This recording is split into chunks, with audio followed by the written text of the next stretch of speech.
काठमाडौँ महानगरपालिकाले अहिले शहरलाई उज्यालो बनाउन करिब 1 अरब रुपियाँ बराबरको लागतमा हाईमास्ट र सड़क बत्ती जडान कार्य गरिरहेको छ।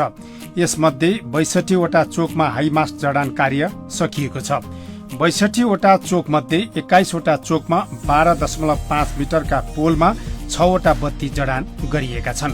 41 वटा चोकमा 16 मिटर अग्ला पोलमा 8 वटा बत्ती राखिएका छन्। यी बत्तीहरू 1000 वाट क्षमताका छन्।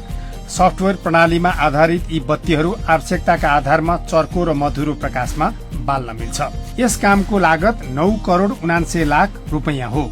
सार्वजनिक खरिद प्रक्रियाबाट 9 करोड 85 लाख 22,144 रुपैयाँमा यो काम सम्पन्न भएको हो। यसपछि रातको समयमा चोकहरूमा यातायात तथा मानवीय आवागमन सहज हुनेछ। शान्ति सुरक्षा तथा सामाजिक सुरक्षा कायम हुनेछ। स्रोत साधन र प्रविधिको उच्चतम प्रयोग गर्दै महानगरपालिकाले सड़क बत्तीको गुणस्तर कायम गराउन, रात्रिकालीन शहरी सौन्दर्यलाई एकनासको बनाउन 5318 वटा पोलमा 13340 वटा बत्ती राख्दैछ। यो काम अहिले सार्वजनिक खरिद प्रक्रियामा छ। यसका लागि 2082 असोज 12 गते सार्वजनिक सूचना प्रकाशित भएको छ।